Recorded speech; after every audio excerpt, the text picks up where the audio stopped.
Bienvenido, I am Diamond. And I am Miss Matinga. And where's we at, girl? We sitting here on a rooftop in motherfucking Crooklyn, children. Keeping it royal, and that's how we school the kids. You are watching Homework. And today, we're bringing you a very special episode, another installment of our series, Glingo, Gay Lingo. All right, let's educate them on vocabulary, mama. Pull out a term and let's define it. Okay, so Poon Tanya. Mama, what is Puntanya? So Puntanya, aside from actually being a person that we used to call Puntanya, but Puntanya is an iteration of the very, very old, not gay slang, just slang word, Poontang. Right. So Puntanya, it signifies two things, actually. Puntanya speaks to you having a vag or using your musi as the male vag, but also Puntanya speaks to what type of person you are as well. It's an adjective, like a descriptor, like... It's a descriptive as well. So, like, you could, like, see some dude across the bar walking in with, like, an asymmetrical bob a la Dusty Springfield, and you look at her and you're like, oh, Miss Honey, she's Puntanya. She's so Puntanya. She's very But if someone Puntanya. is just Poon... But Poon, I think, is more butchy. Right. Like, someone who's Poon is kind of like... Like Queen Latifah is very Poon. She's Poon. So then what would be Puntanya? Puntanya is when you have, like, the balance of the force, where, like, just the right level of Poon and Tanya to make the recipe come out choice.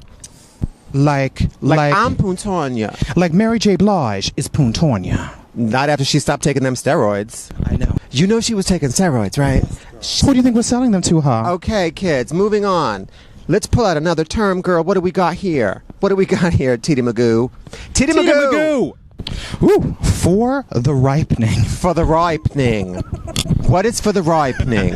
Okay, for the ripening. I'm going to shoot this one over to you, Daisy. Well, and remember that we have to give credit where credit is due. Okay, so the definition of for the ripening... For the ripening, children. Came from the legendary Miss Booby. Miss Booby Von Trapp. Miss Booby. She's out of the country right now and couldn't be on camera, but she did tell us via the internet what for the ripening is. For the ripening is if something is choice, like ready or accessible, like if you're going to shoplift, oh, Miss Thing, it was for the ripening, meaning coast is clear, go ahead. If it's not for the ripening, it's a bad thing. Like if the DJ plays a busted track, oh, honey, that shit was not for the ripening. Miss Honey, did you like that track? She wasn't for the ripening. She wasn't for the ripening. Miss Honey, is that piece cute? Honey, she's for the ripening. Yes, so for the ripening is a good thing, not for the ripening is a bad thing. Exactly. But it's got to be not for the ripening. Not for the ripening. Not at all. Right, because you know how Pierre Queens be all grand. Yes, You know. I think we know firsthand, dear. Yes, yeah. Like homework, it's for the ripening. Oh, homework is for the ripening, Don't children. sleep on it. Homework for the ripening. I just want to say also, side note, I did want to delve into the phrase Burt Bacharach back on crack, but I think that's a little advanced for this program. Burt Bacharach, back on crack back. Yeah. Alack. Yeah, back-alack. We'll come back to that one, children. Stick around for season 3. Oh, I like this one. Charisma. Charisma. Charisma is when somebody is still fierce after the age of 60. Wow! They've got a lot of charisma. People use it. Wow! Wow. All right. Waka. Charisma. Well, you know, Miss Cher does still have that crazy-ass charisma. And look at us, still turning it out. And bitch, I'm going to be 35 in December. Pass me the bowl, please. Right back, Pass the peace pipe, nigga. Honey. Okay. Honey.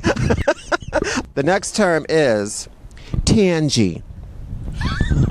This is kind of an example of tangy.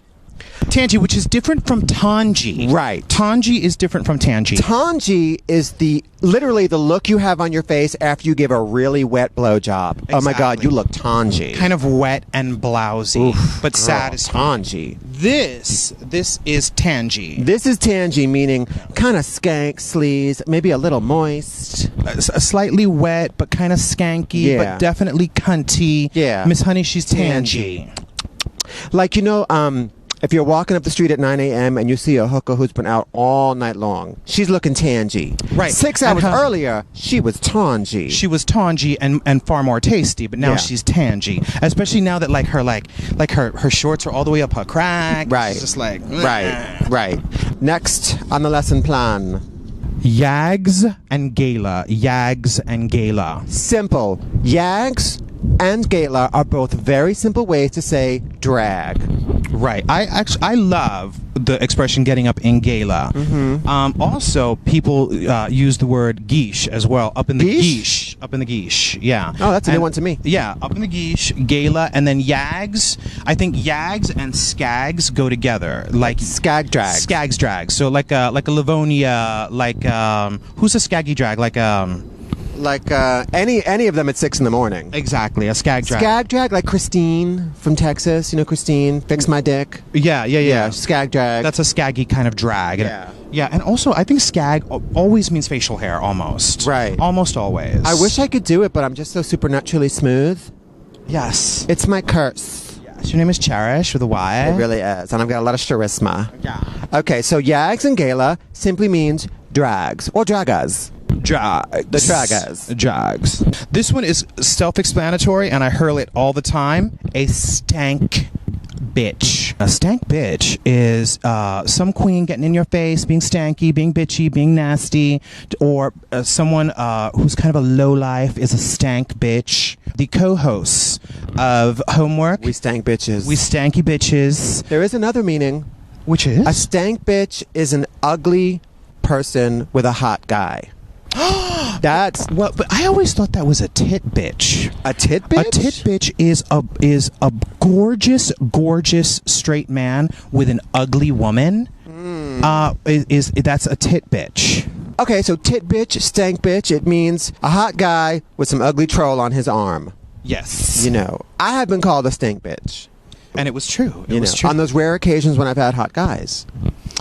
Yes. You know. Yes, it happens, but it could happen. Well, you know, Mama, I'm going to be 35 in December, and I just feel that I need to, like, own my sensuality and my erotic nature. What? Huh? Oh, Matingleberry. What is a Matingleberry? Well, my assumption is that a Matingleberry would be akin to a dingleberry, which is when you are wiping your ass in the summer, but you've got swamp butt, so everything's really wet, and the toilet paper breaks down into little like berries, and then you get the Matingleberries. So basically, if you spread your ass, it would look like when Bo Derek put all the braids and seashells in her hair during 10. Yeah. You get the row of Matingleberries. It's also a new breakfast cereal from General Mills. Matingleberries. For your morning breakfasts. Special surprise in every box. Right. A blood bomb. Why is my son covered in blood? Matingleberries.